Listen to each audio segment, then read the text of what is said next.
I would say it's a really important development. It is a considerable step forward from South Korea's prior indigenous space launches. You know, it's a substantially larger rocket. It uses an indigenously developed engine, and it was a remarkable demonstration of the space launch technologies. It's still the case that it's much more cost effective for a country to pay other countries to launch its own satellites than it is to develop a space launch vehicle. So, and it's pretty clear in the way that South Korea has characterized this program and even this latest launch that, again, there's a big element of this is, national pride and prestige and sovereignty and that sort of thing. Then what matters is, how good a satellite can you make within the weight parameters that rocket can lift. And again, it shouldn't be surprising that, South Korea can have a much more sophisticated satellite for a given weight class than North Korea can. They've now had 2 successful launches. They're moving ahead. So, and I think this has got to be really bad news for Kim Jong-un. Because if you think about it, he's talked for years about wanting to be a country that can put satellites into orbit. 최근 북한과 러시아의 동맹 관계가 급속도로 강화되면서 러시아가 북한의 미사일 기술 이전을 약속한 가운데 한국은 비밀리 ICBM의 핵심 요소인 재진입 기술을 확보하여 화제가 되고 있습니다. 러전이 이제 남북한의 핵전쟁으로 변모하는 상황 속에서 현재 한국은 어떤 파괴적인 기술들을 준비하고 있는지 오늘 그 숨겨진 이야기 한번 살펴보겠습니다. 최근 한국의 국책연구기관인 국가안보전략연구원의 보고서에 따르면 푸틴과 김정은의 만남에서 북한은 테러 지원 관련 구체적 보상 획득에 대한 의지를 표명했다고 평가했는데요. 북한은 러우 전쟁 발발 이후 러시아에 수사적, 외교적, 군사적 차원에서 전폭적인 지원을 지속해왔고 특히 소모성 무기인 탄약, 포탄, 로켓의 지원은 장기 소모전인 러우 전쟁에 실질적 도움을 제공해 주었습니다. 즉 북한은 보상 요구 시점으로 자국의 테러 효용이 가장 큰 현 시점에 양국 정상의 만남을 선호했을 것이며 이로써 김정은은 러시아의 미사일 관련 첨단 기술 이전과 군사동맹 복원을 요구했으리라고 INSS는 평가하고 있죠. 북한이 러시아의 기술 이전을 요구하고 있는 구체적인 항목은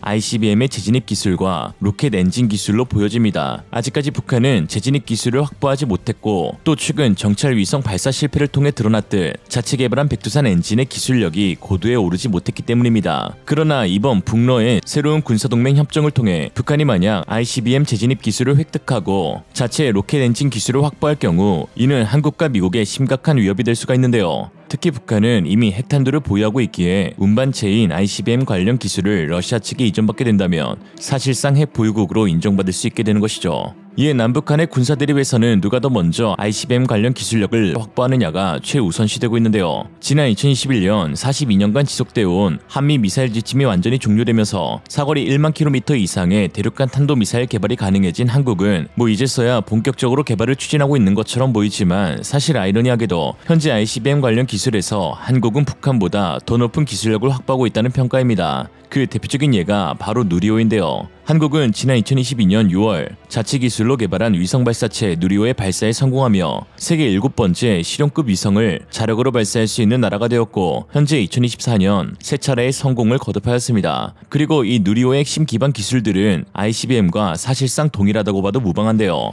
누리호는 대륙간 탄도미사일과 추진 방식, 구조, 단분리, 유도항법 제어 등 대부분 기술에서 일치합니다. 발사 후 지상으로부터 200km의 대기권을 넘어간 후 목표 궤도에 진입해 인공위성을 분리시키느냐 아니면 1000km의 고도까지 계속 상승했다가 지구 중력에 의해 낙하해 지상을 공격하느냐의 차이가 있을 뿐이죠. 결국 발사체 끝에 위성을 실으면 우주발사체, 탄두를 탑재하면 미사일이라고 불리는데 러시아의 우주발사체인 로켓도 핵무기를 실던 ICBM의 위성을 탑재한 것이며 한국이 2015년 발사한 아리랑 3A 위성도 우크라이나 드네프르 발사체를 이용했는데 드네프르가 소련이 만든 R-36 ICBM이라고 할 수 있습니다. 로켓의 자체 성능만 놓고 보면 현재 한국은 북한보다 월등히 뛰어난 기술력을 지니고 있습니다. 최근 북한이 발사한 화성 18형의 경우 러시아의 RD-250 엔진을 역설계에 만든 백두 엔진 두 쌍 두 개를 탑재하고 있습니다. 일단 엔진의 추력은 160톤으로 추정되고 있는데요. RD-250 엔진 한 쌍의 추력은 90톤, 따라서 노즐 하나당 추력은 45톤가량 됩니다만 역설계한 백두 엔진은 이보다 추력이 다소 낮아서 한 쌍이 80톤, 노즐 하나당 40톤가량 되는 것으로 추정됩니다.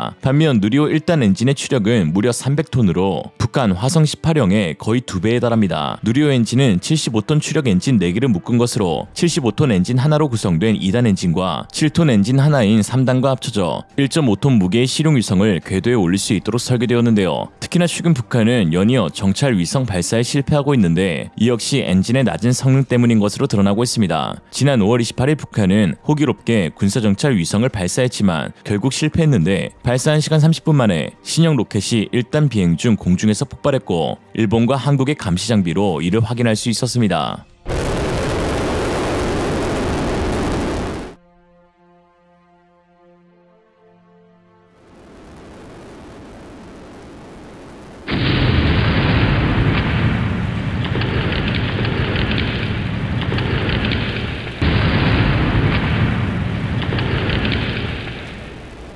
발사된 지 불과 1시간 30분 만에 폭발한 이유는 북한이 새로 개발한 액체산소와 케로신 조합 엔진에 결함이 있었기 때문입니다. 북한은 그동안 하이드라진과 적연질산 조합의 물질들을 연료로 사용해왔었는데 이번에 처음으로 한국 누리호를 포함한 대부분의 국가에서 사용하는 액체산소와 케로신 조합을 사용한 것으로 확인되었는데요. 그러나 위 기술의 안전성이 아직 확보되지 않은 것이죠. 북한이 그동안 사용해온 하이드라진과 질산 혼합물은 로켓 설계가 간편하고 연소 시 추력 조절이 용이하다는 장점이 있어 우주개발 초기에 널리 사용되어 왔었는데 이 연료의 유독성 때문에 미국과 러시아에서는 해당 연료 사용을 금지해 왔습니다. 여기서 한 가지 의아한 것은 북한 입장에서 유독성으로 인민 한 명 죽던 말던 못 쏘아 올리면 그만일 텐데 왜 갑자기 액체산소와 케로신 조합으로 방향을 바꾼 것일까요? 바로 하이드라진 적연질산 조합은 액체산소 케로신 조합보다 비추력이 낮아 연료 효율이 떨어지기 때문에 장거리 미사일이나 대형 탑재물 운반에 한계가 있기 때문입니다.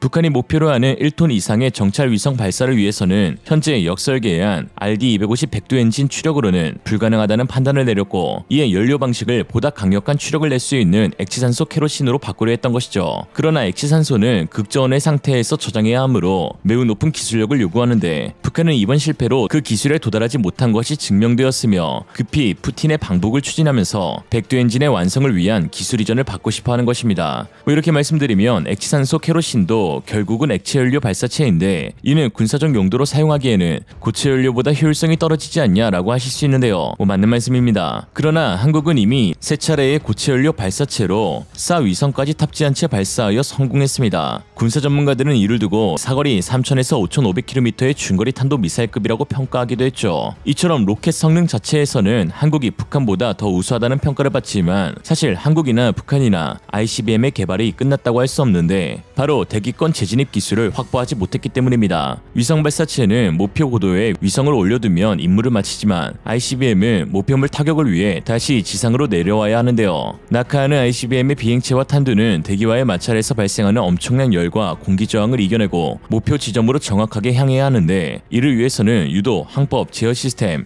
그리고 열 보호 시스템 개발이 필요합니다. 즉 한국과 북한 중 누가 이 재진입 기술을 먼저 확보하느냐에 따라 한반도를 넘어 동북아와 러시아, 미국의 미사일 경쟁 판도가 달라지게 되는 것이죠. 이런 상황 가운데 최근 한국에서 놀라운 발표를 했습니다. 바로 ICBM의 핵심인 재진입 기술을 개발 중이고 2027년에 적용한다는 것이었는데요. 현재 카이스트 주관으로 사용 연한이 다 된 구형 위성 우리별 2호와 3호를 수거하는 작업이 진행 중인데 우리별 2호 수거 과정에서는 수거 위성을 똑같이 쏘아 올려 속도를 맞춰 가까이 다가가는 랑데뷰 기술을 적용할 것이고 이후 우리별 2호와 수거 위성을 일체화하는 도킹 기술을 적용할 예정입니다. 그리고 바로 2027년 6번째 누리호 발사 시 우리별 3호를 수거하는 과정에서는 지구로 귀환시키는 작업을 수행하는데 여기서 바로 대기권 재진입 기술을 적용하는 것이죠. 누리호 6차 발사 시 우리별 3호에 리엔트리 캡슐을 씌우는 방식으로 진행 중이며 현재 개발이 착실하게 진행 중이라고 합니다. 즉 누리호와 재진입 기술을 확보하게 되는 2027년에는 사실상 한국의 ICBM 기술이 개발 완성 단계라고 할 수 있는 것이죠.